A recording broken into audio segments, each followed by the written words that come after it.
Great. So, really excited. This is our last ACE Fellows seminar of the semester. And this semester, we focused on bringing in faculty experts who have actually done this work and who are willing to talk honestly about that with their colleagues. And so the first session that we had this semester was around relationship development and management, and that was an opportunity to feature Alessandra von Berg, Rowie Kirby-Straker, and Steve Boyd.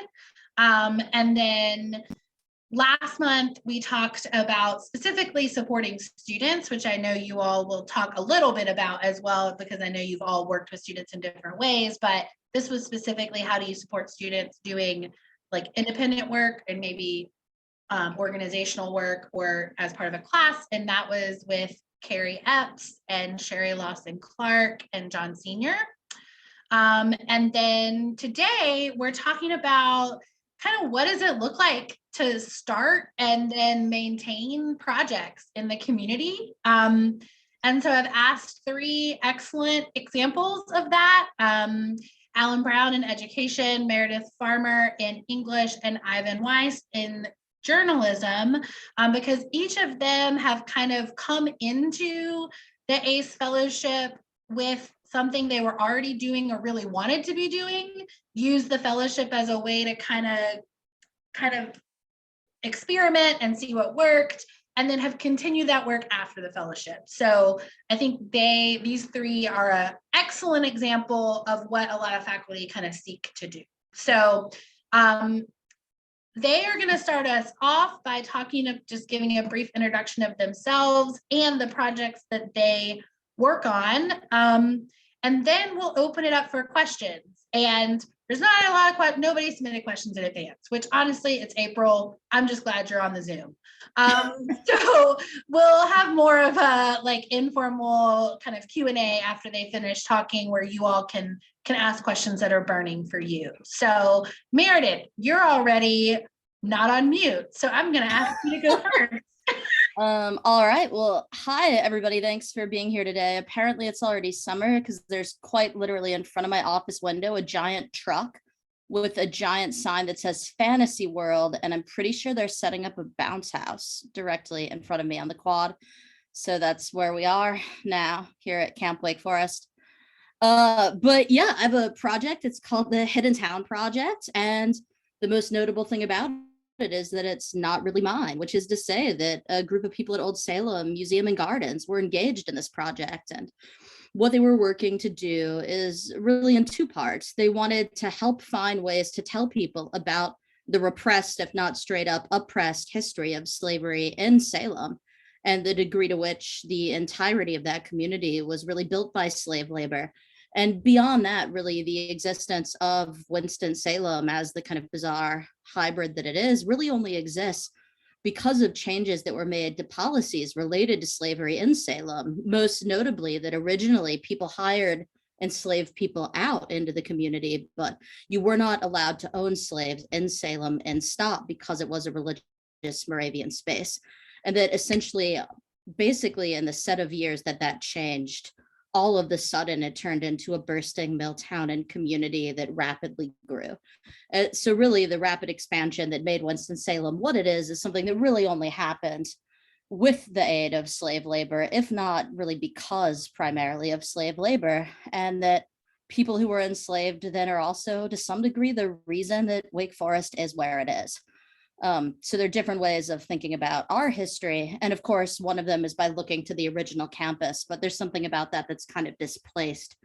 And it turns out that to understand, I think, like our history related to slavery, you also have to look at what was happening in our community and how we ended up rerouted and moved to where we are. So they're engaged in that project and also asking questions about how Wake Forest fits into the whole bigger picture. And they were running into a problem, and their problem was that they have an easy time getting big donations for like remodeling a room full of 18th century chairs, but when they wanted corporations to give money for recovering the repressed history of slavery in the community, everybody was running. So they wanted to know how they could begin to get more attention for the project, get more energy behind the project, whether there was any way to team up with Wake Forest to get more money and support for the project. And I obviously had no money to give. I'm not fancy nor important at Wake Forest, but I was like, I have undergraduates. And so that was really the genesis of the project. And we worked with Old Salem to do two different things after a lot of conversations with them. And I guess that's kind of the goal of today, is to talk about that. So if people want to know more about how we built everything out, I can. For now, I'll just tell you what we've made. So after lots of conversations, we decided that what we were going to do is focus on building audiovisual projects specifically designed for middle school students to help actually draw them in. And originally the plan was for middle school students who were going to visit the museum, because they have this huge new grant to bring in students from Title I schools, and to bring them in 2 different times during the school year to engage with hidden town concepts. And so this was to like teach them about some of it before they arrived. And then second, we built out research guides that have more details and more information for teachers and for parents and for people who want to learn more and get concepts or, you know, background and context for the audiovisuals. So we've been building all of that out. There's a website you can check out. It's hiddentown.org, and you can see how all of this played out. But basically I worked with Brianna Healy, the manager of advanced learning projects and IS. I cannot recommend working with her enough. I think Ivan will probably say the same thing. She really made this for us in a lot of ways, but the two of us built out a website. The students built out the content for the website. And now it's there. The next step we're really excited about is that we're actually going to work with a group of people who designed something called the Kinfolk app, where they actually do walking tours, essentially.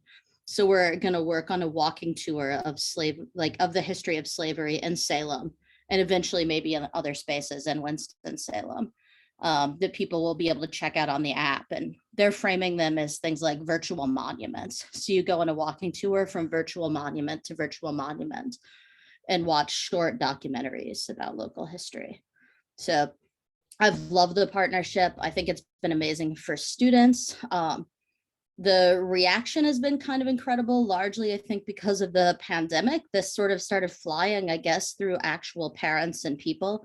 So we've had something wild, like 9,000 page views and like 4,000 independent visitors to this student website, which I think is like a function of structural issues in the educational system and not our website. But it is really cool that like people want this history, and they've been sharing this history with their kids, which I just am really excited about. Is that the right amount of info, Shelley? As always, the perfect amount of info. Stop that. Thank you. The only thing I was going to add is, I think, to your point about page views, our office was able to promote it during the pandemic, because we were getting people reaching out to us, asking us, like, do you have resources? And so that was like, it was amazing to be able to be like, here's this website, you know, as parents were trying to figure out how to educate their kids at home.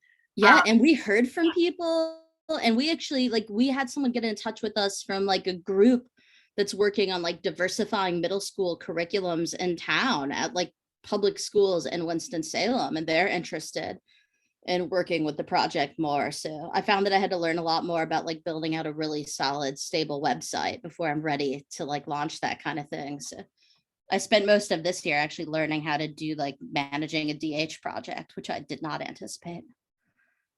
But it's been fun. Thanks, Meredith. I'm gonna have Alan chat next, just because I think like it makes sense in my mind to go from Meredith and Old Salem and education to Alan and education, you know, at Boston Thurman, and then we'll be in Boston Thurman for Ivan. Nice. So thanks, Shelley, and thanks to everyone.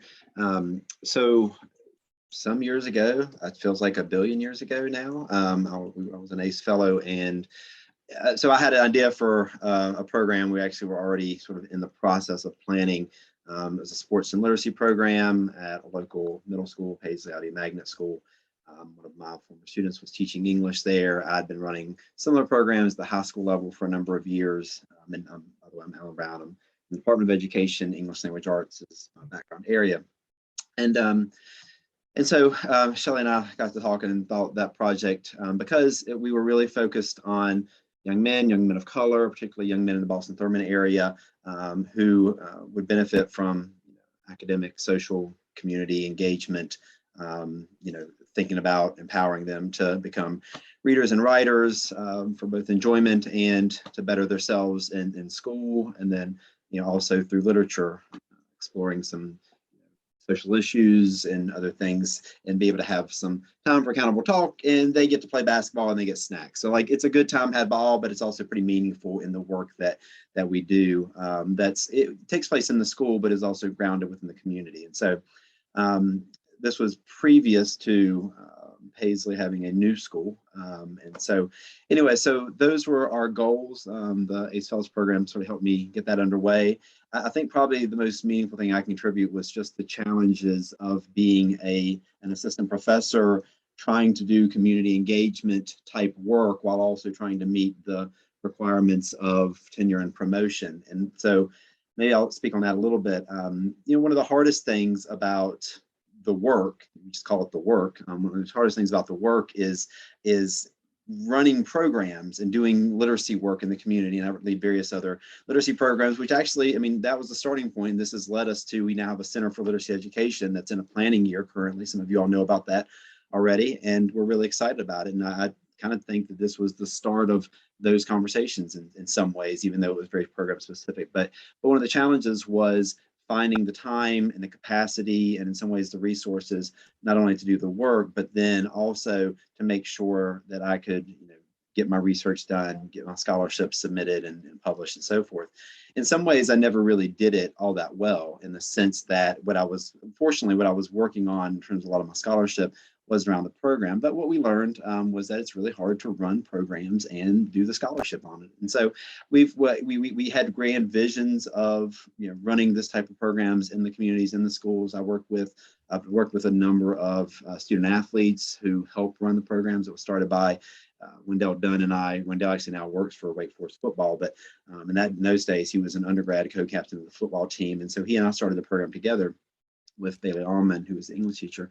It's all that to say. And so what I realized over the years was that the scholarship piece of this, that was not nearly as important to me in terms of the emphasis of the community program and the literacy program, but was still somewhat important to my career because I needed to remain at Wake Forest employed after 6 years. And so that looked different. And I think that was one of the most important pieces for me. And so, I'll just share, I'll share in the chat a couple pieces. I realized that for me, I wasn't going to be able to do maybe the type of research on the program that I envisioned, because that wasn't the focus. It just wasn't so important. It was more important to be with the kids in community, thinking about their needs, taking them to various places. But also I wanted to contribute the work that I was doing as scholarship in the field. So I'll just put it in the chat. These are just a couple of the links. This was a blog post I did years ago now. And then Donovan Livingston, who some of you may know, came aboard a few years ago, and he's been helping me a lot with the program, and we've been running it together. And so during the pandemic, obviously we weren't able to do a lot of the things that we did in terms of a weekly program face to face, but it did give us opportunities for reflection. And actually, one of the pieces that I think is really great, and I was after talking to a lot of our current students, our former students, Zoom actually gave us a great opportunity to reconnect with a lot of the kids who had gone through the program and that are now in high schools and colleges all over the place.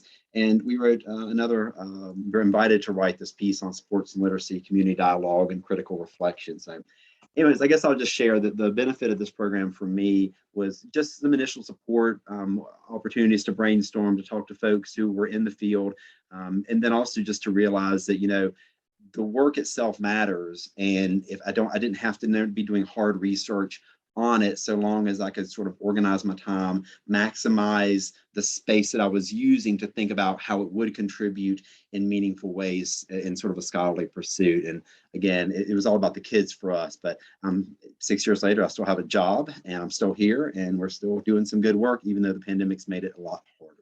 So I'll stop there and just say that actually that led us to some Boston Thurman working groups. Ivan, it might be a nice transition to Ivan, because Ivan has, when he was first starting his project, came in and met with the group that we work with, which involves a lot of community stakeholders, a lot of school personnel within that community, and that's actually been one of the great aspects of being involved in this program. Is I've gotten to know a lot of folks who are doing other types of work that have led us to think in very different ways. So thanks, Shelley.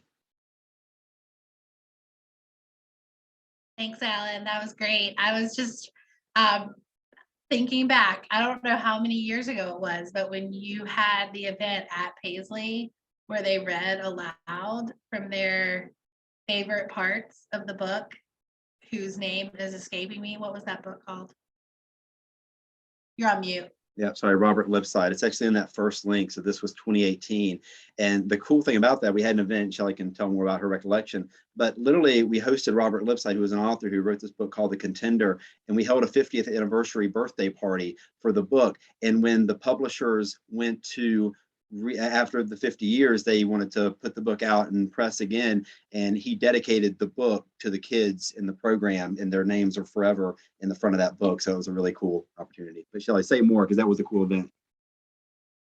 So per Lauren's comment just now in the chat, my recollection of that is I am deeply uncomfortable with with crying in public. It's like a whole, we can psychologize me later, but my memory of that is like literally crying through the whole event, because you have this author here and you have these middle school guys standing up and reading aloud the part of this book that most spoke to them, like to him. And I'm just thinking, like, how many authors get this experience of like actually being in the room with these boys who were so impacted by your book, And it was just like their parents were there. They were so proud. Like, Alan really went out of his way. Like I remember us talking about like you being like, I want this to be nice. Like, I don't want this to just be pizza boxes in the library, right? And so we had like platters and tablecloths, and like it was just, I just think about it because I literally was crying the whole time because it was so kind, like touching how invested they were in the book. So Ivan made a film. Is making a series of them right now as we speak. Yeah, I'm just hearing about that event. It's kind of reminding me of what in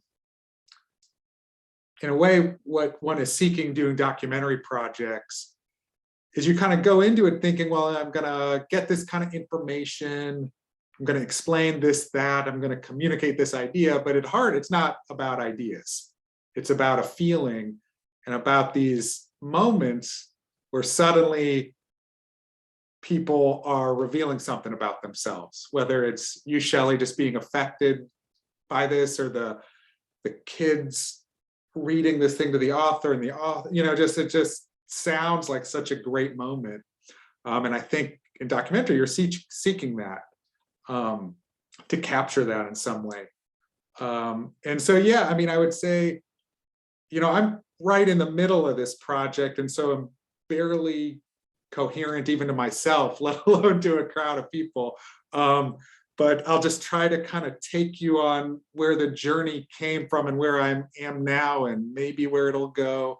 But yeah, it started out, I really am drawn to doing documentaries where place is sort of the framing device. Instead of taking like, well, I'm gonna look at this theme or this issue or even this individual, let's start with like a place and kind of go out from there and see where it takes us.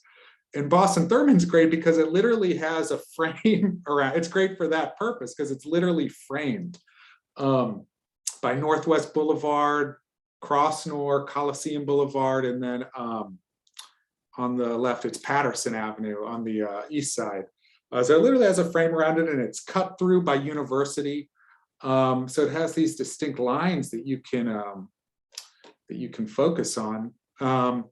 And so, yeah, the project, I wanted to, really take seriously my title of assistant professor of practice. I don't know if technically that means anything at the university, but I was like, well, you know what? I want to practice something here that can be part of, what I'm working on with students, because one of my things that I'm constantly coming up against is how do you get students like off campus into the community, really having authentic interactions. And so I'm like, well, let's start this thing with Boston Thurman, and it's so close to Wake Forest, but it's so far away culturally, and it's such a delicate way to, how do you actually do that? And I'm still trying to figure it out. I have not like cracked that. How do you really bring these two kind of worlds together? But yeah, so I did it the first time when I was actually doing the ACE fellowship. I did a class where we focused on the neighborhood, and it was really kind of big picture. Students did multimedia projects about different aspects and themes in the neighborhood: transportation, education, housing, wellness, food insecurity. So we kind of just did big pictures. And I think it went well, but again, it's kind of, you come to that, how do you, I had a lot of speakers from the neighborhood, and that's actually what the ACE funds went to, was to giving honoraria to the speakers of the neighborhood. But there, and we did like a walking tour, but we didn't quite get into the neighborhood. So this time around, I was like, well, let's get, so I taught this past semester. I wanted to do it again, but to maybe, instead of have it be so broad, to focus it a bit. So we focused on Thurman Street. And Thurman Street is one of the oldest streets in the neighborhood. It was originally called Washington Street, but when the neighborhood was laid down, before it was even part of Winston-Salem, in the 1880s, there was Washington Street, and eventually that became Thurman Street. And it's sort of the main street on the western side of the neighborhood. And it's a pass-through street, so it's really not even meant for people who live in the neighborhood. It's kind of meant to get from like the West End over to University. And so we're like, but it's a pass-through street, but it's also kind of the oldest street in the neighborhood, and it has 2 schools on it. It has the oldest church in the neighborhood, which is about 130 years old. And it's home to a lot of real historic aspects of the neighborhood.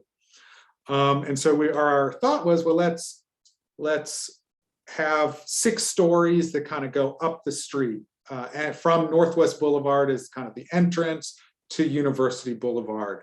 That brings out kind of the history, but also the voices of people living there today.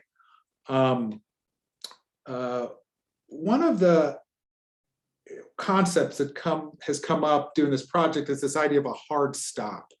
In Boston Thurman, it's framed by these hard stops, whether that's Northwest Boulevard or the Children's Home or Coliseum, where these hard stops are good at giving it a sense of place and identity, like it's set, like that this is a place, that this is this neighborhood. But then it's also a hard stop, as it separates it, like it's a big separation between Buena Vista and Boston Thurman.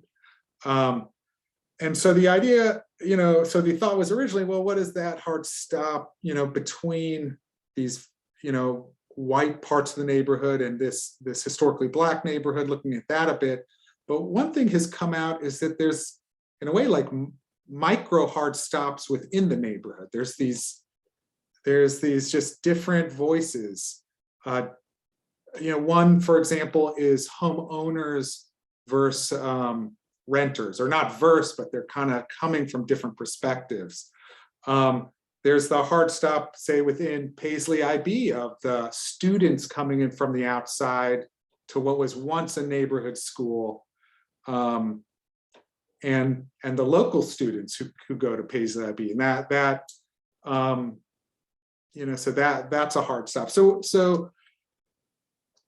the the project, we're trying to look at these different voices through kind of going north on Thurman. We're looking at issues of housing, of issues of religion, the school itself, and how just the complexity of life in this neighborhood is seen through the lens of this one street. And so, yeah, so we're kind of in the middle of trying to make sense of, probably 25 or 30 interviews we've done this semester. For us, I'm glad to reconnect with you, Alan, because most of this project so far has been really focused on older people. And, it's like, there's a cachet. Oh, this person's 88. Oh, I've interviewed a 90-year-old. We're trying, like, the older the better, but we really don't have very many young voices yet. And so I'm glad to reconnect with you and maybe think about ways to kind of get some student voices or recent graduates' voices, because that's a hard stop. That there's such a difference of understanding between the youth in the neighborhood. But we've been really looking at the older people who kind of either current residents or longtime residents or former residents who just have this rich sense of the history of the neighborhood. But the sense I've gotten is that the youth in the neighborhood are totally oblivious to this history that is important to the older people. So that's something that maybe in the future we would look at exploring. But it's that kind of sense of heritage right now that's the focus of this project.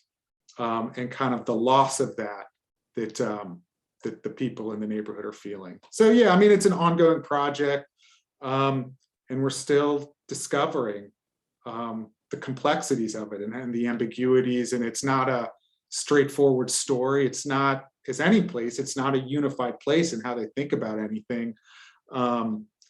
But it's a place that I think for most of us in Wake Forest and white Winston-Salem, to use, that kind of off-color term, yeah, you wouldn't have any idea about this. And then I think for the neighborhood itself, it's a real benefit because there's blinders within the neighborhood. A lot of renters don't know where owners are coming from and owners don't know. So there's things like that I think people in the neighborhood would get to know one another through a project like this. So yeah, so that's where I am. And also, I mean, just to speak Mayor of your project in a way, it's like, I feel like this is sort of a continuation. I mean, it's like there's the hidden town in that era, and then there's the legacy of that in Boston Thurman today. So I think it's connected to both the other projects.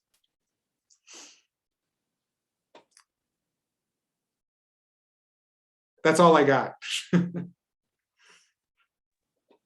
I think it's really connected. I mean, you all are probably starting to pick up that, like, there's some intentionality. Like, I don't always get it right, but some intentionality around kind of who's going to be on these panels and what they might say. And I think a key theme that I just wanted to surface today, which for me did, and then I'll turn it over to y'all for any questions, is just the theme of persistence and the theme of really, like, circling back, right? Like, this is not a one-time, like, interaction that you're having. If you're thinking about launching projects, like, the collaborators you're launching those with are going to be an ongoing part of that. And so thinking through, knowing that as you enter into the space, right? And, like, knowing that, I think an important thing to name is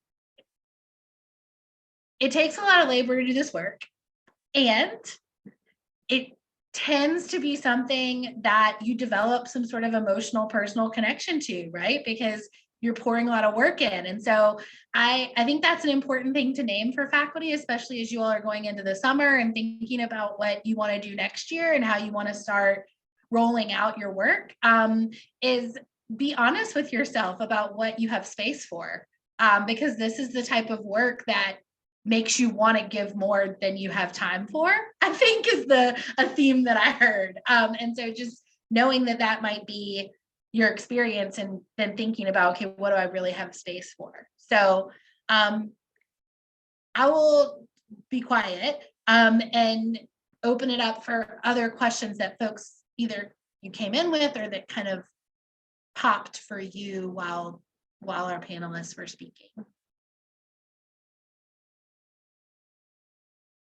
Go for it, Lauren. I have a pretty logistical question for Alan. So you went personally every Thursday to the literacy program that you have? Yeah, we run it. I mean, obviously we haven't this year. And last year we did it on Zoom. Yeah, once a week. Thursdays became Wednesdays. Sometimes during basketball, during the winter, when some of our guys were playing basketball, we didn't have enough, so it might become whenever they had games. To so, but yeah, and that it's become more challenging. Like I'm department chair now. Like I have 2 young kids that I didn't have in those days. So like there are lots of challenges that are sort of inherent in the time commitment, as Shelley said. But yeah, every week it was set. That was part of my schedule, and that in some ways that made it a lot easier because it was something that I was committed to. Students there were committed to. They knew what was happening. And what Wake students participated in this? Was it just basketball players or was it education students? No, so we were pretty intentional. I mean, it started with just a young man who at that time wasn't in our program. He was taking an education class, and some of you know Danny Parker Moore. She recommended him because I was starting the program anyways, and she said, "Hey, Wendell might be a good fit." And so he and I started it, but it was never part of a class. We made the decision pretty early that the relationships matter. I mean, anytime you're doing community engagement, certainly that's the case. But in this particular case, we're working with 8th grade young men. They know when you're not genuine, and they know they don't want you if you're not going to show up every week. And so we didn't make it a class requirement. We only sort of recruited young men, generally young men of color here at Wake Forest, and they end up most of them being student athletes, not all, who were either maybe in my class and expressed interest, and then we would invite them to come visit. And told them, if you want to be a part of this, you're welcome, but we don't chase you. Like you're committing to this. And to a person, every one of them who has come over the years has been that. So with that said, I do other projects where there are, student involvement. Like I have a EDU 101 class where students, we visit schools on a regular basis, and there's a focus, like, that can be built in. I've got the Skip Prosper Literacy program that I run that works with 4th grade readers across the school system. And in that one, we have ambassadors. And so students can sign up. It's a volunteer opportunity. OCC supports that as well. So I think there are different models, but ours was pretty specific. And we did not want a majority. We wanted a minority of students who would really be devoted. And how many middle school students did you? We tend to focus, and I just met with their principal yesterday because we're excited to get it back off the ground next semester. 12 to 15 is generally the number we're targeting. They would love for us to have more, but capacity, I mean, we would rather make an impact. And it's not always the neediest student, the student who's having the tougher time in school, where we try to get the mix right. We try to focus on students who either need some, it might be academic support, it might be social support, it might be there's a lot going on at home, they need a place to be after school, but the mix is important. But yeah, 12 to 15 is where we end up. Sometimes we'll start at 20, knowing that the number would dwindle a little bit. I have another question, if that's okay. How do you keep funding the free snacks? It just happens somehow. It was OCC for a while. We did a Black Philanthropy Initiative of the Winston-Salem Foundation, gave us funding for a few years. We really appreciated that. I had a fellowship here at Wake Forest that the money could be used sort of how I needed it to be used. That I've used the fellowship to mostly support the program. So as we go forward, that's the question. I don't have the answer quite yet, but I will figure it out. At times it's been a little bit of me, but but generally that's, it's just like any other, like when Danny Parker run a much bigger level of Freedom School, you're always on the hunt for funding. And that's sort of where I am as well. We do now have a Center for Literacy Education that might help if that moves forward down the road. So my hope is that's not the center would not be running programs, we would be hopefully supporting programs. And there might be like we envision, when the funding comes out, that could be a space to help support in a small way initiatives like this one. So we'll see. Thank you. I guess there's only 3 of us. We all have time to ask questions. Yeah, so I appreciate the theme around persistence. And I think too, like one of the earlier talks that came up, I think it was Alessandra Vonberg. She was saying, like do something, just reach out, like even if, you don't have a lot of time to give something. Have any of you experienced like partnerships where you have intentionally pulled out though, things weren't going well, or expectations weren't aligned and you did kind of cut ties, and like what did that look like?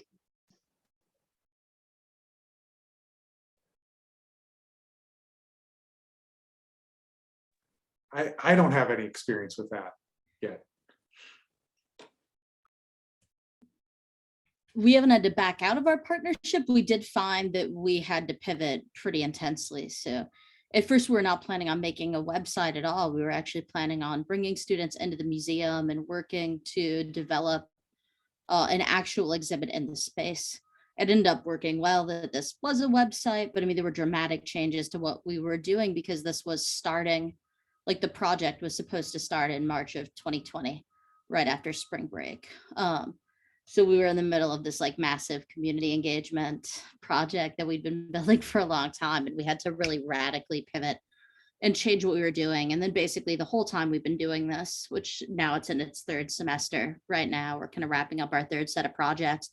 We've had to make a bunch of changes based on the community partner. And I think that's one thing I found, like when you're working with students, you have to be ready to both manage your relationship with the people who are in this space that you're building something with, but also to handle the fact that students are expecting a certain amount of regularity that probably isn't going to be there because you're dealing with real people who are dealing with, I mean, especially right now, like a wild COVID world or allegedly post-COVID world or whatever it is that we're doing.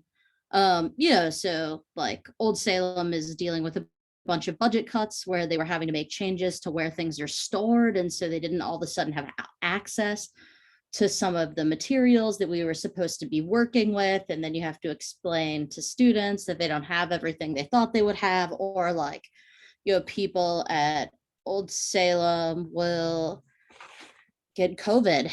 And then all of a sudden, two of the curators have COVID and can't meet with us for a few weeks, but students are like, but I need this to do my project, and to manage all of that.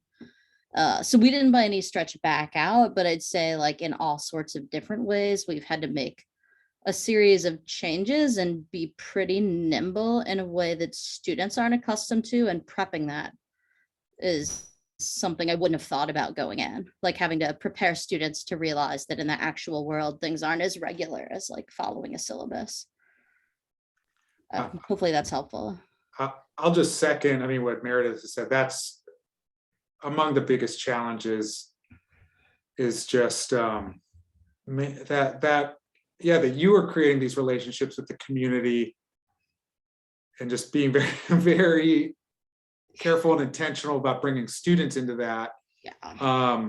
I've been really cautious on one hand, but also this semester gave the students a lot of responsibility, and the reliability was something, it was a real illuminating what you can expect from students in light of all their other responsibilities. That's something that I'll be reflecting on and working into how I go forward. Incorporating students into a project like this requires a lot more thought, or it was just surprising.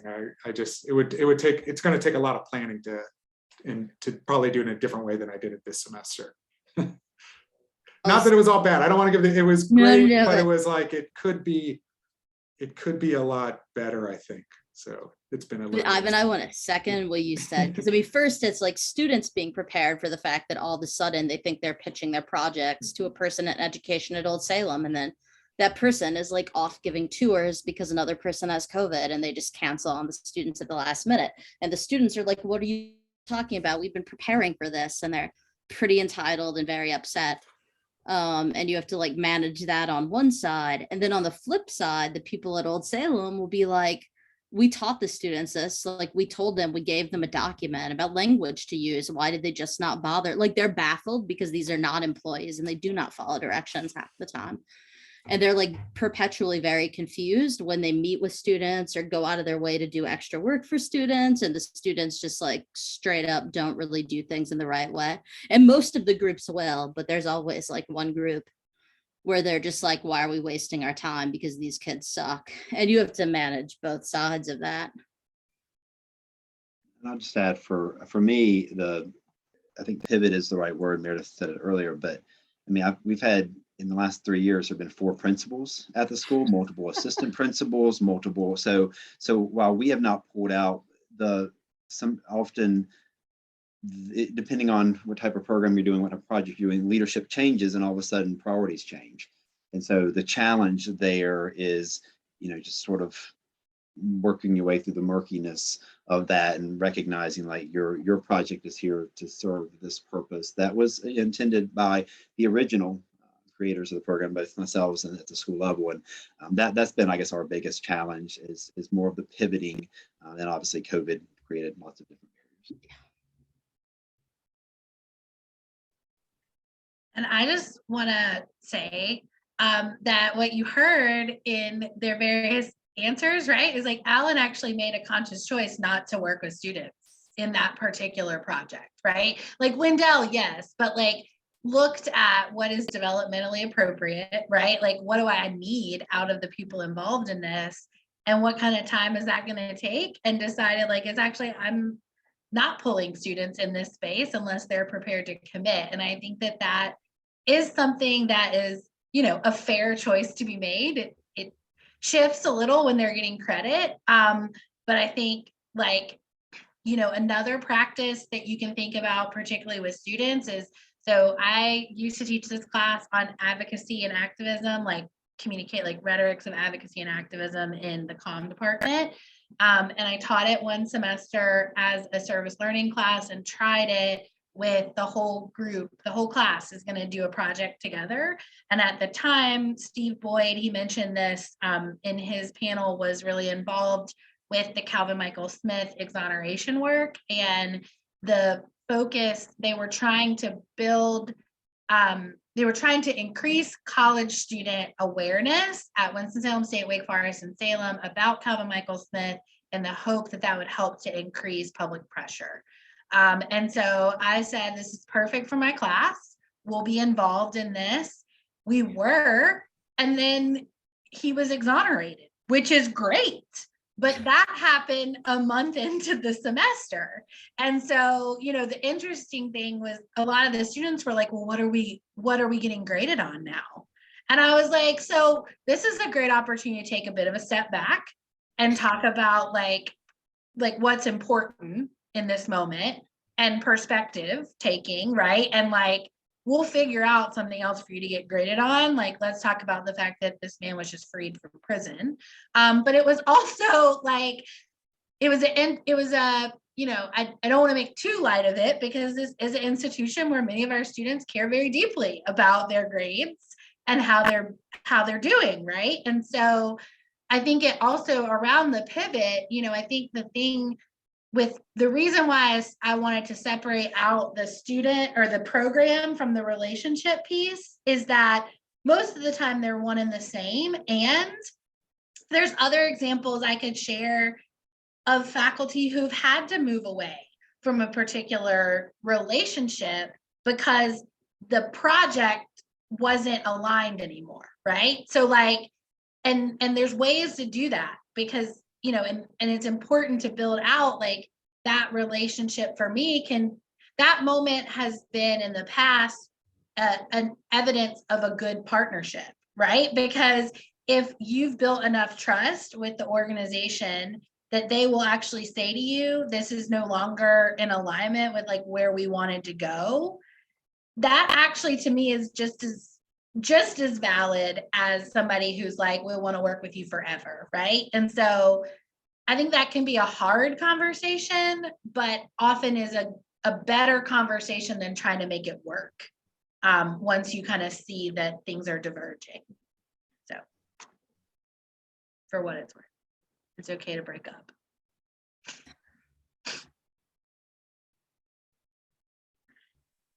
Any other questions from anybody or final thoughts from the panelists? And I'm gonna give y'all back 10 minutes of your Friday. It's beautiful outside. Thank you so much for being here. I know it's a super busy week. And ACE Fellows, you'll be on the lookout for a bit of a, sorry, previous ACE Fellows, you didn't get this, but I have some little gift bags, just like little exam care package. Are they filled with money? They're not. I don't have any money. I have just enough money to give you like a tumbler that you can put coffee in. So thank you for being ACE Fellows. And I'll send an email about when you can pick those up. So thank you all very much. Thanks, Good to see everybody. you all. Thanks, Thank you. everybody. Thanks for sharing your stories.